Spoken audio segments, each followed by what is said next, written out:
Hello everyone, welcome to Eklavya study point. मैं हूं सचिन। आज मैं आप सभी को क्लास 11 पॉलिटिकल साइंस से आपका जो फोर्थ चैप्टर है एग्जीक्यूटिव, इसकी इजी एक्सप्लेनेशन देने जा रहा हूं।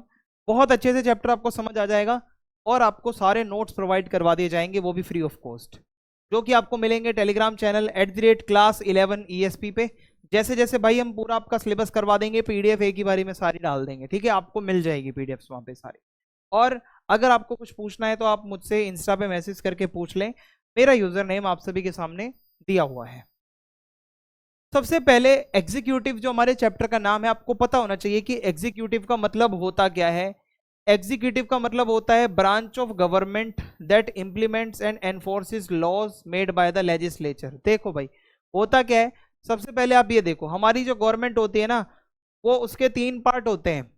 एक होता है लेजिस्लेटिव, ये क्या करता है, लॉ को बनाता है। फिर आता है एग्जीक्यूटिव, जो इसको इंप्लीमेंट करवाता है, ठीक है।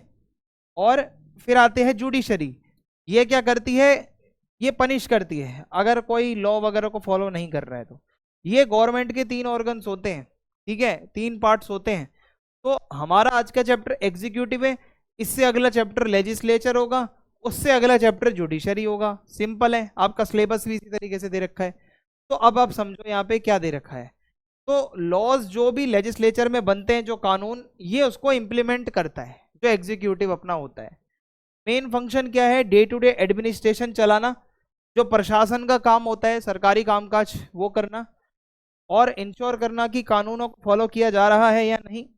फॉर्मुलेट्स पॉलिसीज एंड डिसीजंस, ठीक है, जो भी पॉलिसीज हैं, जो डिसीजंस हैं, उनको फॉर्मुलेट करना। एंड लॉ एंड ऑर्डर को मेंटेन करना। अपनी जो पुलिस वगैरह होती है वो भी इसी में ही आ जाती है, ठीक है। अब आगे समझते हैं जी होता क्या है। एग्जीक्यूटिव में कौन कौन होता है, तो आप ध्यान से समझना। एग्जीक्यूटिव में पॉलिटिकल लीडर्स होते हैं, जैसे कि प्रेसिडेंट हो गया, जो कि हेड ऑफ स्टेट होता है, ठीक है। प्राइम मिनिस्टर हो गया, जो हेड ऑफ गवर्नमेंट होता है, हमारी गवर्नमेंट जो होती है देश की, उसका हेड पीएम होता है। और इसके अलावा अपने गवर्नर हो गए, जो हेड ऑफ स्टेट्स होते हैं, यानी कि जो स्टेट्स होते हैं, राज्य होते हैं, उत्तर प्रदेश, मध्य प्रदेश, इसमें गवर्नर भी होता है। तो ये एग्जीक्यूटिव में होते हैं। इसके अलावा कुछ लोगों को अपॉइंट किया जाता है, जैसे मिनिस्टर्स हो गए, ब्यूरोक्रेट्स हो गए, IAS officer, IPS officer, IFS officers. इसके अलावा एजेंसीज हो गई, ये सारे लोग मिलकर एग्जीक्यूटिव बनाते हैं। ओके, कोई दिक्कत नहीं है, यहां तक बहुत इजीली आपको समझ आ रहा होगा। अब जो एग्जीक्यूटिव है वो भी दुनिया में तीन तरीके की होती है, ध्यान से सुनना। तीन तरीके की जो है एग्जीक्यूटिव होती है, जो लॉज को इम्प्लीमेंट करवाती है। प्रेसिडेंशियल सिस्टम, पार्लियामेंट्री सिस्टम, और semi presidential system. One by one मैं आपको तीनों के फीचर्स समझा दूंगा। पेपर में आने वाला very much important question. Presidential system में होता क्या है, जो देश का प्रेसिडेंट होता है वही सबसे ज्यादा पावरफुल होता है, वही गवर्नमेंट का हेड होता है, वही देश का भी हेड होता है। और इस सिस्टम में प्रेसिडेंट का ऑफिस बहुत पावरफुल होता है, जैसे कि ब्राजील हो गया, यूएसए कंट्री है। तो इन सब जगहों पर, जैसे डोनाल्ड ट्रंप है, ठीक है, ये यूएसए के प्रेसिडेंट है, तो इन्हीं की ज्यादा चलती है वहां पे, बाकी लोगों की नहीं चलती। फिर आता है semi presidential system. Semi presidential system में थोड़ा कंबाइन हो जाते हैं एलिमेंट्स प्रेसिडेंशियल और पार्लियामेंट्री के। होता क्या है देखो, सेमी प्रेसिडेंशियल यानी कि प्रेसिडेंट भी पावरफुल होगा, प्राइम मिनिस्टर भी पावरफुल होगा। तो both president and prime minister have significant powers, ठीक है, दोनों के पास पावर होती है। और इसमें माना जाता है कि जो प्राइम मिनिस्टर है वो गवर्नमेंट का हेड होता है, और जो प्रेसिडेंट होता है वो स्टेट का हेड होता है। रशिया और श्रीलंका जैसे देशों में ये चलता है। पर मैं आपको बताऊं, रशिया में जो प्रेसिडेंट है वो अपने पास ज्यादा पावर लेके बैठे हुए हैं फिलहाल, व्लादिमीर पुतिन, ठीक है। कायदे से तो ये कहा जाता है कि दोनों के पास, पीएम और प्रेसिडेंट के पास, थोड़ी थोड़ी पावर्स होंगी सेमी प्रेसिडेंशियल सिस्टम में, बट ये थोड़ी ज्यादा पावर लेके बैठे हैं। फिर आता है पार्लियामेंट्री सिस्टम, एक ऐसा सिस्टम जहां पे पार्लियामेंट होता है, तो वो अपना है इंडिया। पार्लियामेंट्री में पीएम के पास ज्यादा पावर होती है, तो प्राइम मिनिस्टर जो है वो गवर्नमेंट का हेड हो जाता है। और most parliamentary systems have a president, ठीक है, यानी कि एक प्रेसिडेंट होता है जो नाम मात्र का होता है, नॉमिनल। या प्रेसिडेंट होगा या कोई मोनार्क होगा, राजा होगा, ठीक है। प्राइम मिनिस्टर ज्यादा पावरफुल होता है पार्लियामेंट्री सिस्टम में, याद रखिएगा भाई। जैसे कि इंडिया है, यूनाइटेड किंगडम है, तो यूनाइटेड किंगडम में तो प्राइम मिनिस्टर होता है और वहां पे मोनार्क होता है। तो ये आपको मैं बता दूं, ठीक है, फॉर योर काइंड इन्फॉर्मेशन। 3 तरीके की एग्जीक्यूटिव होती है, प्यार से आपको मैंने समझा दिया, यही आपके पेपर में आता है।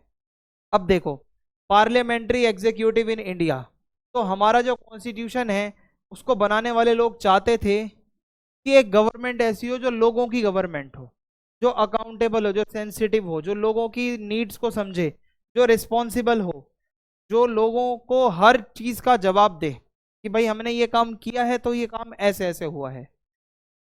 सिस्टम ऑफ गवर्नमेंट कैसा है इंडिया में? India adopted the parliamentary system, ठीक है। यहाँ पे क्या है, नेशनल लेवल पे भी एक गवर्नमेंट होती है, स्टेट लेवल पे भी एक गवर्नमेंट होती है। ओके, नेशनल और स्टेट दो लेवल पे गवर्नमेंट अपनी होती है, ठीक है भाई। नेशनल लेवल पे क्या होता है, सबसे ऊपर आपका प्रेसिडेंट माना जाता है, नाम मात्र का तो होता ही है, ये सेरेमोनियल होता है, मतलब आप ये कह लो देश का जो फॉर्मल हेड है वो प्रेसिडेंट होता है। प्राइम मिनिस्टर और उसकी जो मिनिस्टर्स की काउंसिल होती है उनके पास रियल अथॉरिटी है, पूरा देश चलाने का काम होता है प्राइम मिनिस्टर और उनके मिनिस्टर्स का। यही लोग होते हैं जो असली पावर में होते हैं, ठीक है भाई। इनकी पावर सबसे ज्यादा होती है पूरे देश में, एक तो प्राइम मिनिस्टर हो गया और उसके जितने भी मिनिस्टर्स हैं वो हो गए। आई होप आपको समझ आ रहा होगा। तो नेशनल लेवल पे आपको मैंने बता दिया। स्टेट लेवल पे क्या होता है उसको समझो ध्यान से।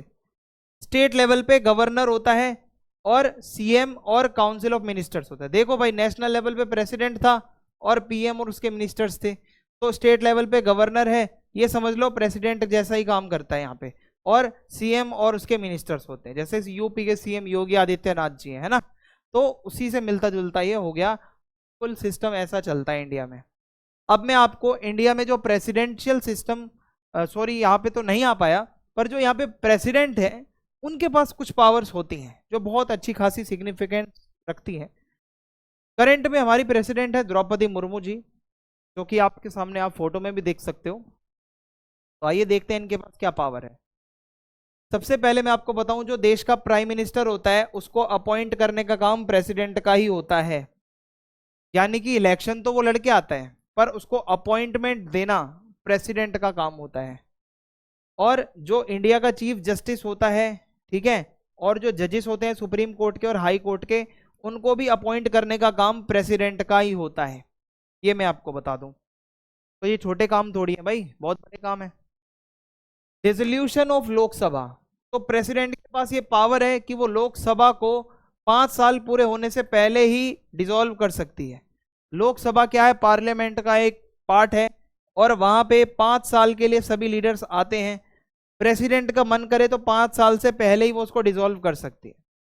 पार्लियामेंट जो होता है अपना, उसमें 2 पार्ट होते हैं, लोकसभा राज्यसभा, दोनों में जहां मर्जी चाहे प्रेसिडेंट अपनी बात रख सकता है, ये उसको पूरा राइट है। ओके, ये पावर है, कहीं भी भाषण दे दो। ऑर्डिनेंस मेकिंग पावर, देखो प्रेसिडेंट के पास इतनी पावर है, वो एक ऑर्डिनेंस को इशू कर सकता है। जैसे देश में एक कानून बनता है तो उसका एक प्रोसेस होता है कि पार्लियामेंट में वो डिस्कस होता है, फिर दूसरे वाले हाउस में जाता है, फिर उसके बाद प्रेसिडेंट के पास जाता है, प्रेसिडेंट यस नो करता है। प्रेसिडेंट ने अगर मन बना लिया कोई बात करनी है और उसको वो लॉ बनाना चाहता है, तो वो सिर्फ अपने मुंह से बोल दे एक बारी कागज पे लिखवा के, बस वो लॉ बन गया। तो इसको ऑर्डिनेंस कहते हैं। और जितने भी बिल होते हैं, अब बिल क्या होता है भाई, देखो जब कोई लॉ बनता है ना, कानून, तो उससे पहले वो बिल होता है, जब वो डॉक्यूमेंट होता है, जब उस पर डिस्कशंस चल रही होती हैं पूरे पार्लियामेंट में कि भाई कैसा कानून बनाना है, तो उस डॉक्यूमेंट को बिल कहा जाता है। जब वो बिल पास हो जाता है तब वो कानून बन जाता है, तब उसको आप लॉ कहोगे।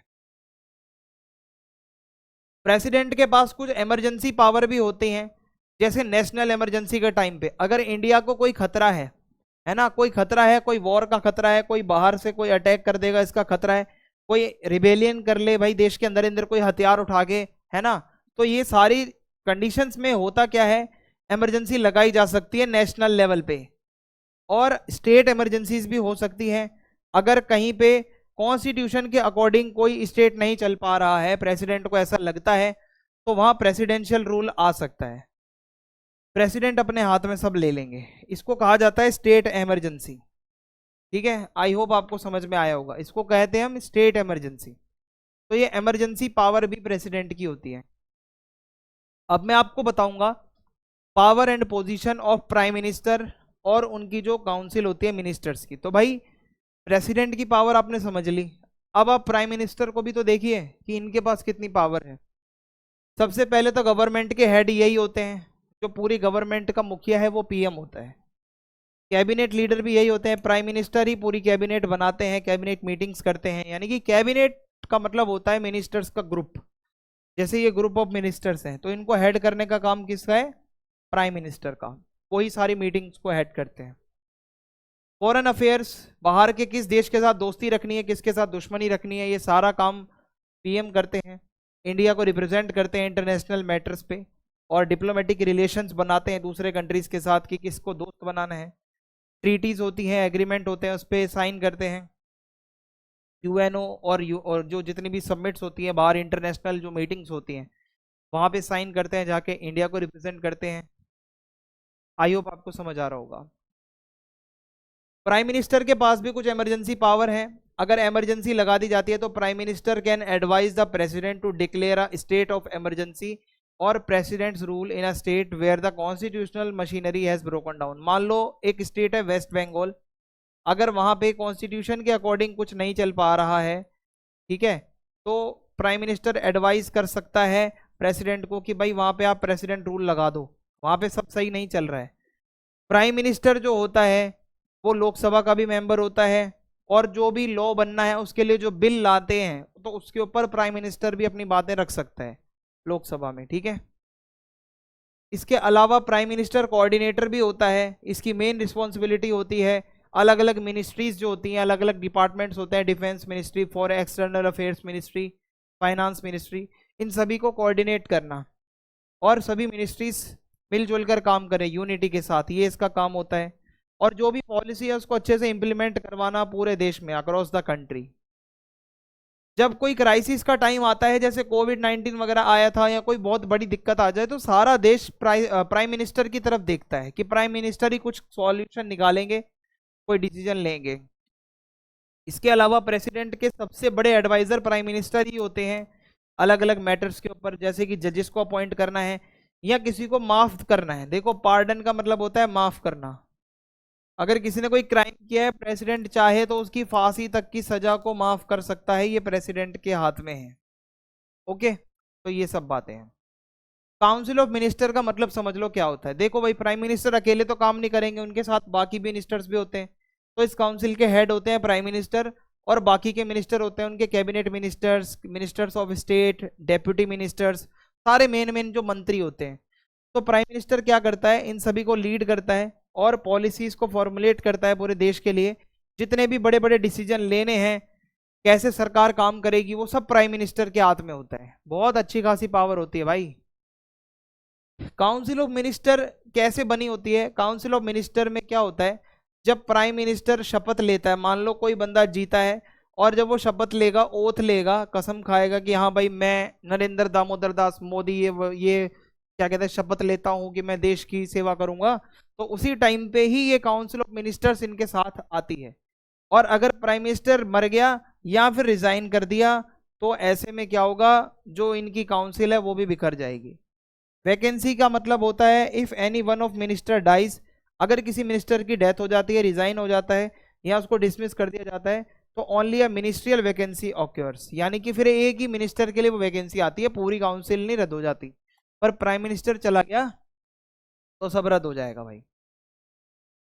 Accountability of the council of ministers, देखो जो ये काउंसिल ऑफ मिनिस्टर्स होते हैं, जो जितने भी मिनिस्टर्स का ग्रुप होता है, ये सभी अकाउंटेबल होते हैं भाई अपने काम के लिए। लोकसभा में इनको जवाब देना होता है अपोजिशन को, कोई भी काम करेंगे तो। अगर लोकसभा में ये बोल दिया ना सभी ने कि भाई हाँ ये काम सही से नहीं कर रहे हैं, और मेजोरिटी में ये आ गया, तो रिजाइन भी करना पड़ सकता है। तो पार्लियामेंट के लिए तो हर कोई अकाउंटेबल होता है, they must answer for their actions. अगर कोई डिसीजन लिया है, कोई एक्शन लिया है, कोई काम किया है, तो आपको उसका जवाब भी देना पड़ेगा। फिर आता है परमानेंट एग्जीक्यूटिव। देखो, टेम्परेरी एग्जीक्यूटिव का मतलब होता है जो हमारी सरकारें होती हैं वो टेम्परेरी हैं, वो 5 साल के लिए आती हैं, 5 ईयर्स। इन 5 सालों के लिए आती है, फिर अगले 5 साल कोई और आता है। पर परमानेंट एग्जीक्यूटिव एक ऐसी एग्जीक्यूटिव होती है जो जब तक रिटायर नहीं होते तब तक वही काम करते हैं। तो देखो, एग्जीक्यूटिव में कौन कौन आता है, मैंने आपको बताया पीएम, काउंसिल ऑफ मिनिस्टर्स मैंने आपको पढ़ा दिया। फिर आते हैं ब्यूरोक्रेट्स। देखो भाई, ये वो लोग होते हैं जो डे टू डे एडमिनिस्ट्रेशन का, प्रशासन का काम संभालते हैं, जो आईएएस आईपीएस अधिकारी होते हैं अपने, है ना।